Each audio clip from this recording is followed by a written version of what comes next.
আউলিয়া আল্লাহি লা খাউফুন আলাইহিম ওয়ালা হুম ইয়াহজানুন। রব্বি কারীম বলেছেন, জেনে রেখো নিশ্চয়ই আল্লাহর ওলিদের কোনো ভয় নাই, কোনো চিন্তাও নেই। অর্থাৎ ইহকালেও কোনো ভয় নেই, পরকালেও কোনো ভয় নেই, অতীতেও কোনো ভয় নেই, ভবিষ্যতেও কোনো ভয় নেই। কারণ যারা আল্লাহর ওলি তারা হলো আল্লাহর মাহবুব বান্দা, প্রিয় বান্দা।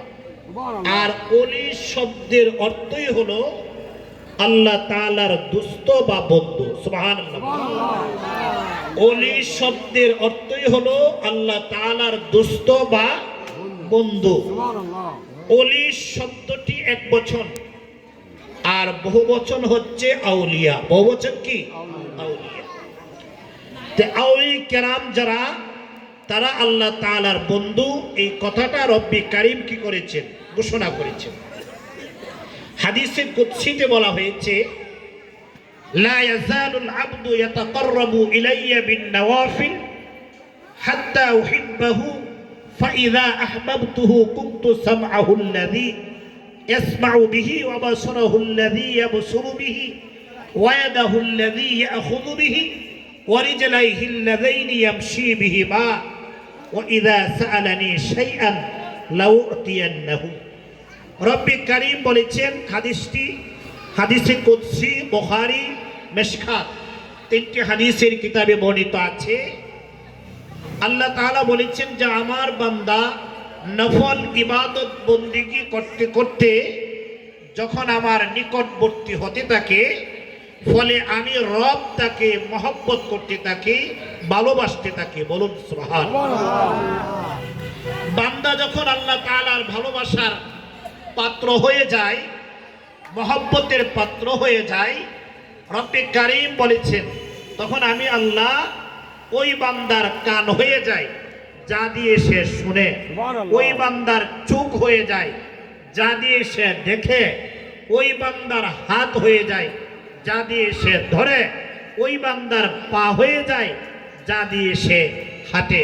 ওয়া ইযা সাআলানি শাইআন লাউতিয়ান্নাহু। আমার ওই বান্দা যদি আমার কাছে কোনো কিছু চায়, চাওয়ার সাথে সাথেই আমি রব তাকে দিয়ে দিই। বলুন সুবহানাল্লাহ।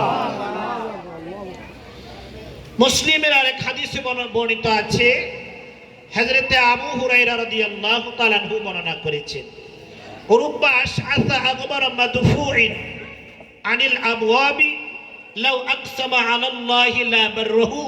রাওয়াহু মুসলিম। মুসলিমের হাদিস। রাসূল করিম সাল্লাল্লাহু আলাইহি ওয়াসাল্লাম বলেছেন যে এমন অস্কু কস্কু দোলা মলিন বিশিষ্ট কিছু আল্লাহর ওলি হবে, তারা মানুষের দরজায় গেলে মানুষ তাদেরকে কি করবে? তাড়ায়া দেবে, কিন্তু রব তাকে তাড়াবে না। মানুষ মনে করবে এই লোকটাকে তাড়িয়ে দেয়, অস্কু কস্কু দোলা মলিন বিশিষ্ট, এই পাগল ছাগলের মতো দেখা যায়, এ আমার ঘরের দরজায় কেমনে আসলো? কিন্তু রব বলেছেন যে সে যদি আমার কাছে কোনো কিছু চায়, চাওয়ার সাথে সাথেই আমি রব তাকে দিয়ে দিই। এই জন্যই হাদিসে বর্ণিত আছে, মান আদালি ওয়ালিয়ান ফাকাদ আযানতুহু বিল হারবি। যে ব্যক্তি আল্লাহর ওলিদের সাথে শত্রুতা করে, আমি তাদের সাথে যুদ্ধের ঘোষণা করলাম। সুবহানাল্লাহ। তাহলে ওলিদের সাথে শত্রুতা করা যাবে না। ওলিদের বিরুদ্ধে কোনো কথা বলা যাবে না। হ্যাঁ, আল্লাহর ওলি কাকে বলে এই কথাটাও আল্লাহ আয়াতের পরবর্তী অংশে আল্লাহ বলেছেন, আল্লাযীনা আমানু, যারা ঈমান এনেছে, ওয়া কানু ইয়াত্তাকুন, যারা আল্লাহকে ভয় করে গুনাহগুলো ছেড়ে দিয়েছে, তাদেরকেই ওলি বলা হয়। সুবহানাল্লাহ। যারা আল্লাহকে ভয় করেছে, ঈমান এনেছে, আল্লাহকে ভয় করেছে, ভয় করে গুনাহগুলো ছেড়ে দিয়েছে, তাদেরকে কি বলা হয়? ওলি। ওলি বলা হয়। অতএব ওলিদের মাজার এটা একটা পবিত্র স্থান, এটা জিয়ারতের একটি জায়গা। সেই ওলিদের মাজারে আশেপাশে বসে শরীয়ত বিরোধী কোনো কাজ করা যাবে না। মুসলমান মাজারে যদি শরীয়ত বিরোধী কোনো কাজ হয়, এটা মুসলমান প্রতিবাদ করবে, এটাই মুসলমানের কি আলামত। কিন্তু প্রশ্ন একটি জায়গায় যে মাজারে যদি কোনো শরীয়ত বিরোধী কাজ হয়, তাইলে আপনি প্রশাসনকে অবগত করতে পারেন, নতুবা মাজারের কমিটিকে অবগত করতে পারেন, নতুবা আপনি তাকে আদবের সাথে বোঝাতে পারেন। এটাই তো রাসূলুল্লাহর আদর্শ ছিল। কিন্তু মাজার ভাঙ্গার অধিকার আপনি রাখেন না। মাজারকে ভাঙ্গার অধিকার আপনার হাতে দেওয়া হয় নাই। অতএব মাজার ভাঙ্গা এটা গুন্ডামি কাজ, এটা সন্ত্রাসী কাজ। যারা সন্ত্রাসের সাথে জড়িত, যাদের আলামতে সন্ত্রাস আছে, তারাই এই সন্ত্রাসী কাজগুলো কি করতে পারে। আমরা দেখেছি যারা পবিত্র ঈদে মিলাদুন নবীর বিরুদ্ধে যারা কথা বলেছিল, যারা মাজার ভাঙচুর করেছিল, আজ তাদের গ্রুপের মধ্য থেকে বাইতুল মুকাররম, যেটি জাতীয় একটি মসজিদ, সেখানে তারা মুসল্লিদের উপরে আক্রমণ করেছে, জুতা দিয়ে একজন আরেকজনকে কি করতেছে, ঢিল দিচ্ছে, জুতার বাক্স দিয়ে একজন আরেকজনের প্রতি কি করতেছে, নিক্ষেপ করতেছে। অতএব যে সকল ছাত্ররা এই কাজগুলো বাইতুল মুকাররম মসজিদে করেছেন, এদেরকে উগ্রবাদী ছাত্র বলা হয়। তাদের কারণে গোটা আলেম সমাজ, আমাদের বাংলাদেশের মুসলমান লজ্জিত হয়ে পড়েছে বিশ্বের কাছে যে জাতীয় একটি মসজিদ, যেখানে ফিলিস্তিন এবং ইসরায়েলের মধ্যে যুদ্ধ চলতেছিল, আমরা ছোটবেলা থেকে শুনে এসেছি, আপনারা শুনতেছেন, কিন্তু বাইতুল মুকাদ্দাসের ভিতরেও পর্যন্ত এত বড় দুর্ঘটনা কি করে নাই, ঘটে নাই। কিন্তু বাংলাদেশের ঐতিহ্যবাহী একটা মসজিদ সেখানে ঘটেছে। সেখান থেকে বোঝা যায় যে আসলে আলেম যারা, এরা আলেমের জায়গায় নাই। তারা টাকার বিনিময়ে বিভিন্ন রাজনৈতিকের সাথে জড়িত হয়ে ইসলামের নাম দিয়ে তারা ব্যবসা শুরু করে দিয়েছে। আমরা দোয়া করি আল্লাহ তাআলা যেন যে সমস্ত উলামায়ে কেরাম ইসলামের নাম দিয়ে ব্যবসা করতেছে বাংলাদেশে, আল্লাহ তাআলা যেন তাদেরকে হেদায়েতের নূর দান করুক। সকলে বলুন আমিন। এই বাংলাদেশ এটা আউলিয়া কেরামের দেশ। এই দেশে ইসলামের দাওয়াত দিয়েছেন আউলিয়া কেরাম। পাকিস্তান এটা ওলি আল্লাহদের দেশ, এখানে নবী রাসূল আসে নাই।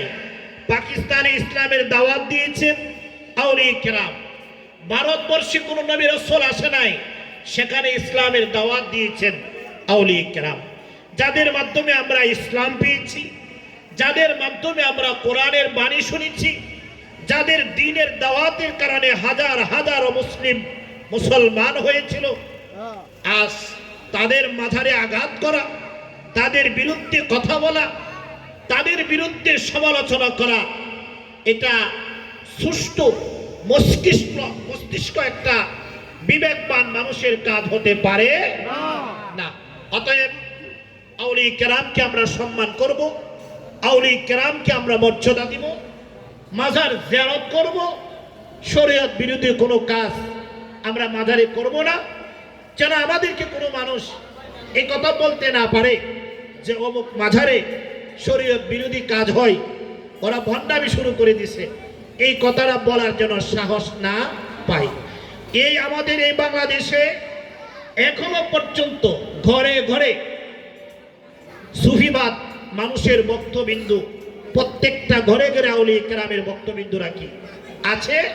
এটা কিয়ামত পর্যন্ত কি থাকবে, কারণ এটা আউলিয়া কেরাম যে বীজ রোপণ করে গেছেন, এটা কিয়ামত পর্যন্ত ওলি আল্লাহদের মর্যাদা কেউ কমাতে পারবে না।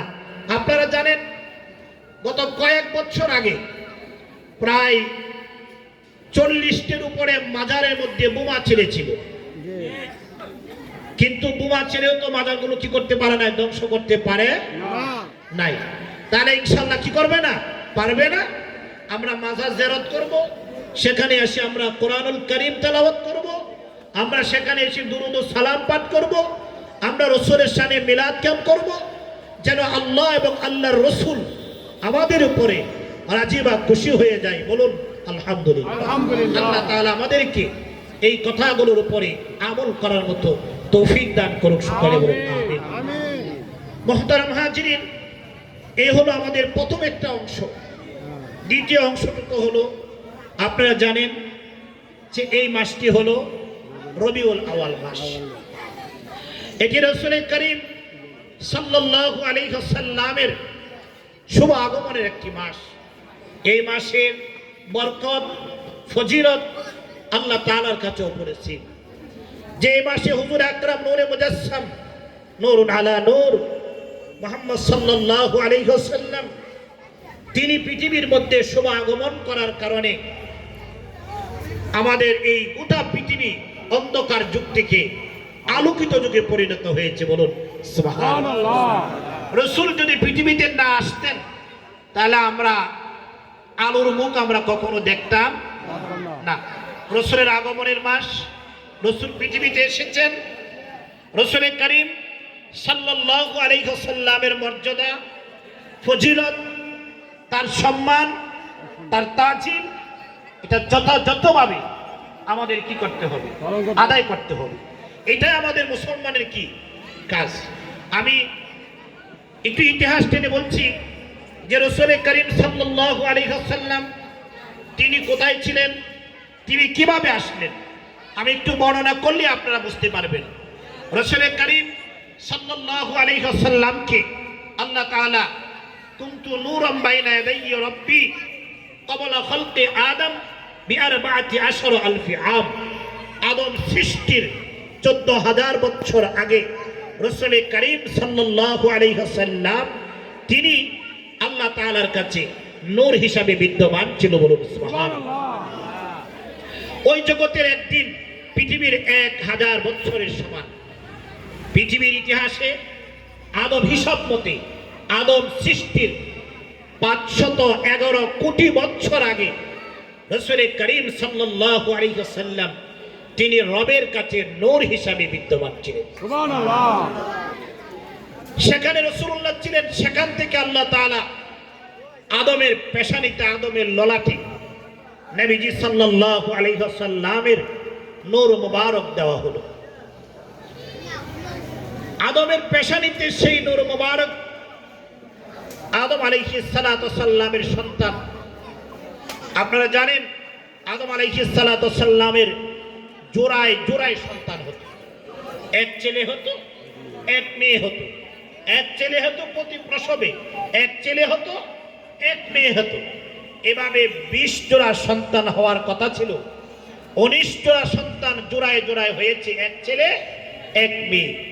20 জোড়ার যখন সন্তান পৃথিবীতে আসলো তখন একা হযরতে শীশ আলাইহিস সালাতু সাল্লাম তিনি পৃথিবীতে আসলেন এবং তার সাথে কোনো কন্যা সন্তান পৃথিবীতে আসে নাই।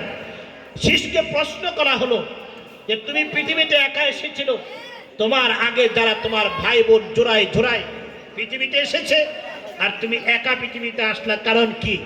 শীশ জবাব দিল যে আমার বাবা হযরতে আদম আলাইহিস সালাতু সাল্লাম থেকে আখিরি জামানার নবী মুহাম্মদ সাল্লাল্লাহু আলাইহি ওয়াসাল্লামের নূর মুবারক যখন আমার ললাটে যখন স্থানান্তরিত হলো তখন আমি শীশ পৃথিবীতে একা জন্মগ্রহণ করলাম। সুবহানাল্লাহ। হযরত আদম শীশকে ওসিয়ত করলেন, শীশ তোমার মাধ্যমে যে নূর মুবারক দিয়েছেন সেই নূরের প্রতি তুমি কি রাখিও, তাজিম রাখিও।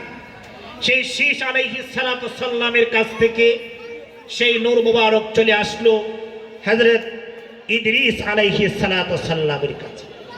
হযরত ইদ্রিস থেকে সেই নূর মুবারক চলে আসলো হযরত নূহ আলাইহিস সালাতু সাল্লামের কাছে।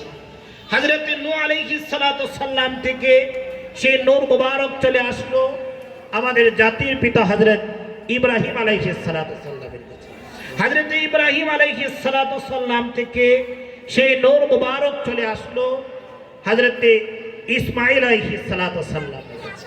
এভাবে নেককার নবী রাসূলদের মাধ্যমে নবীজির নূর মুবারক আস্তে আস্তে আস্তে আস্তে আব্দুল্লাহর ললাটে সেই নূর মুবারক কি হলো, স্থানান্তরিত হলো। আব্দুল্লাহর বয়স যখন 24 বছর, তার পিতা তাকে বিবাহ করানোর জন্য পাত্রী সন্ধানে বের হলেন। পাত্রীর সন্ধানে বের হলেন ফাতেমা ওরফে উম্মে কিতাল নামে একজন মহিলা আব্দুল্লাহর ললাটে নবীজির নূর মুবারক দেখে স্বেচ্ছায় বিবাহের প্রস্তাব দিল, যা আমি তোমাকে কি করতে চাই, বিবাহ করতে চাই। আব্দুল্লাহ তার পিতার নাকুশ থাকার কারণে প্রস্তাব কি করলেন, নাকুশ করলেন। তার পিতা এখানে কিনা রাজি না। ওই দিন মদিনাবাসী মক্কার প্রবাসী ওয়াহাব ইবনে আব্দে মুনাফের ভাগ্যবতী কন্যা বিবি আমেনার সাথে আব্দুল্লাহর বিবাহ কি হলো, সম্পন্ন হলো। এবং সেই নূর মুবারক বিবি আমেনার মাধ্যমে কি হলো, স্থানান্তরিত হলো। আব্দুল্লাহ তার গৃহে প্রত্যাবর্তনকালে ওই আগের মহিলা যিনি স্বেচ্ছায় প্রস্তাব দিয়েছিল আব্দুল্লাহর কাছে বিবাহ বসবে, তিনি আব্দুল্লাহকে দেখে মুখ ঘুরিয়ে দিল। এবার জিজ্ঞেস করলো যে আমার চেহারা কি এতই কুৎসিত হয়ে গেল যে বিবাহের আগে তুমি স্বেচ্ছায় বিবাহের প্রস্তাব দিয়েছিলা, আমার কাছে বিবাহ বসবা, আর এখন আমাকে দেখেই তুমি মুখটা ঘুরিয়ে নিলে, কারণ কি?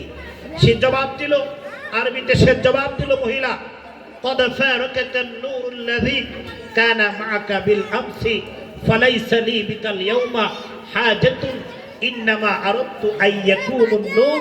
আব্দুল্লাহ, তোমার চেহারা দেখে আমি পাগল হই নাই, তোমার রং দেখে আমি পাগল হই নাই, তোমার টাকা পয়সা অর্থ সম্পদ দেখে আমি পাগল হই নাই। আমি পাগল হয়েছিলাম তোমার কপালের ললাটে ছিল মুহাম্মাদী নূর। আমি যদি তোমার কাছে বিবাহ বসতে পারতাম, ওই নূর আমার মধ্যে স্থানান্তরিত হলে এই পৃথিবীর শ্রেষ্ঠ মহিলা আমি হয়ে যেতাম। অতএব এখন যেহেতু নূর তোমার মধ্যে নেই, সেটা বিবি আমেনার মধ্যে চলে গিয়েছে, এখন তোমার আমার আর কোনো প্রয়োজন নেই। সেই নূর মুবারক বিবি আমেনার মধ্যে স্থানান্তরিত হলো। স্থানান্তরিত হতে হতে হতে হতে যখন দিনের পর দিন, রাতের পর রাত, দিনের পর দিন, রাতের পর রাত, এভাবে মাস যখন যাচ্ছে, 1 মাস 2 মাস 3 মাস, মহিলাদের যখন বাচ্চারা পেটে নেই, দেখবেন 5 6 7 মাস, 5 মাস অথবা 6 মাস পরে আস্তে আস্তে করে মহিলাদের পেট কি হতে থাকে, বড় হতে থাকে। বিবি আমেনা বলেছেন যে আমি মুহাম্মদ সাল্লাল্লাহু আলাইহি সাল্লামকে গর্ভে ধারণ করলাম, কিন্তু আমার পেটকে আল্লাহ তাআলা বড় হতে দেন নাই। মানুষ বলতেই পারে না যে বিবি আমেনার গর্ভে কি আছে, সন্তান আছে। এই পৃথিবীতে 4 জন মহিলার পেট আল্লাহ তাআলা বড় হতে দেন নাই। এই পৃথিবীতে 4 জন মহিলা শিশু বাচ্চা পৃথিবীতে জন্মগ্রহণ করে কথা বলেছেন। এর মধ্যে একজন হলো বিবি আমেনার পেট আল্লাহ তাআলা বড় হতে দেন নাই। বিবি আমেনার মাধ্যমে যে সন্তান এই রবিউল আউয়াল মাসে পৃথিবীতে এসেছিল মুহাম্মদুর রাসূলুল্লাহ, সেই সন্তান পৃথিবীতে এসেই রব্বে কারীমকে সিজদা করলেন আর বললেন লা ইলাহা ইল্লাল্লাহ, আল্লাহ ছাড়া কোনো ইলাহ নেই, কোনো মাবুদ নেই। পৃথিবীতে এসেই কি করেছেন, কথা বলেছেন। নাম্বার 2, হযরতে মূসা আলাইহিস সালাতু সাল্লামের মা, তার পেটকে আল্লাহ তাআলা বড় হতে দেন নাই। ফেরাউন যখন অভিযোগ চালালো যে দেখো কার পেটে সন্তান আছে, যার পেটে সন্তান থাকবে তার পেটে কি আছে, মূসা আছে, তাকে ধরো। কিন্তু যখন খোঁজাখুঁজি, ওই রাত্রিতে মূসা কালিমুল্লাহ তিনি কি করলেন, জন্মগ্রহণ করলেন।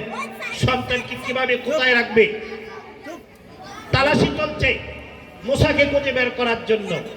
এক বর্ণনায় এসেছে যে তার মা তাকে যে রান্না করে যে চুলা আগুনের মধ্যে মূসাকে রেখে দিলেন। কিন্তু মূসা আলাইহিস যখন তারা অভিযান চালিয়ে যখন চলে গেলেন, মূসার মা মনে মনে ভাবলো যে আমার সন্তান পরিসরকার হয়ে গেছে, কারণ তিনি তো নবী। আল্লাহ তাআলা নবীগণকে তো পুরেন না, তো পুরে মুসার মা মনে করতেছে আমার সন্তান শেষ। এবার চুলায় গিয়ে দেখলো মুসা আলাইহিস সালাতু সাল্লাম এক হাতে মোহাম্মদ আর এক হাতে আহম্মদ। আর আমার দয়াল নবীজির আসমানের নাম হলো আহম্মদ আর জমিনের নাম হলো মোহাম্মদ। এই আহম্মদ মোহাম্মদ নিয়ে খেলাধুলা করতেছে। সুবহানাল্লাহ।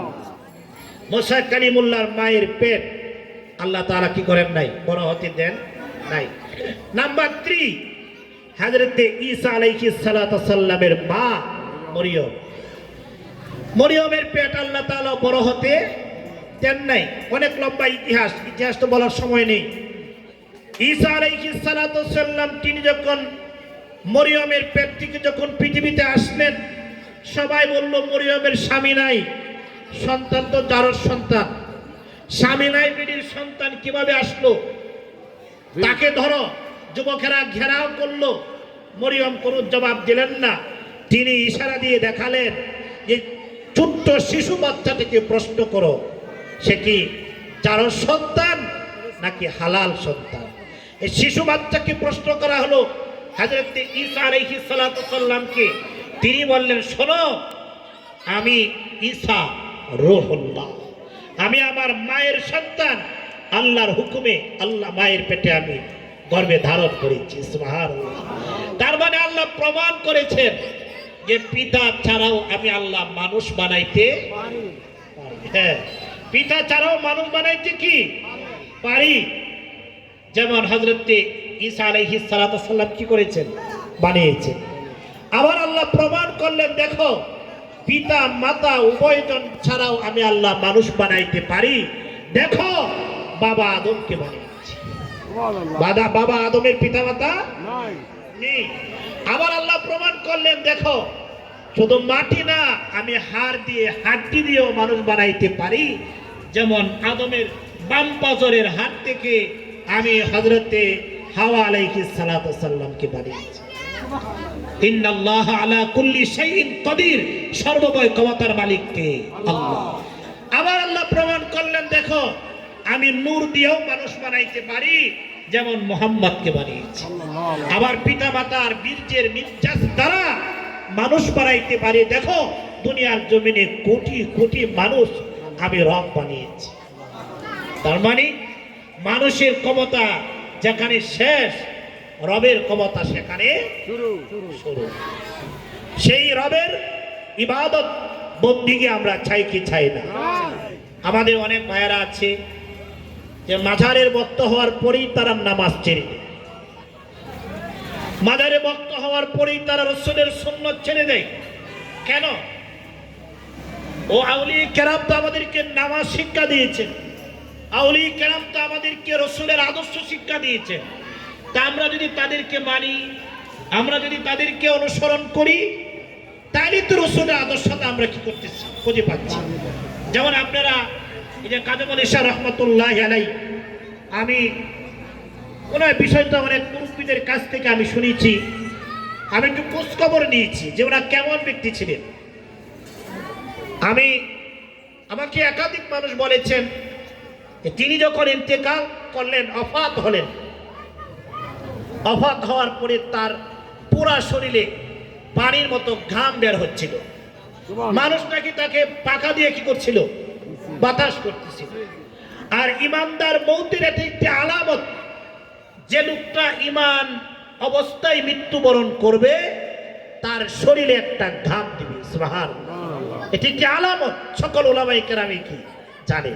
তাহলে এটা দ্বারা আমি একটা প্রমাণ পেয়েছি যে হ্যাঁ, তিনি একজন আল্লাহওয়ালা লোক ছাড়া তো এরকম আলামত হতে পারে না। যে কথাটা আমি বলতেছিলাম যে 4 জন মহিলার পেট আল্লাহ তাআলা বড় হতে দেন নাই। আর একজন মহিলা হলো ফেরাউনের কন্যার একজন দাসী ছিলেন। ওই দাসীর 7ম নাম্বার সন্তান যখন পেটে ছিল, দাসীর পেট আল্লাহ কি করেন নাই, বড় হতে দেন নাই। তো বিবি আমেনার গর্ভে রাসূল পৃথিবীতে আছেন, আসতেছেন, রাসূল আসবেন। বিবি আমেনার মাসের পর মাস যাচ্ছে, 9 মাস শেষ হয়ে গেল। 10 মাসের মাথায় রাসূল করিম সাল্লাল্লাহু আলাইহি সাল্লাম খত্তাকিত অবস্থায়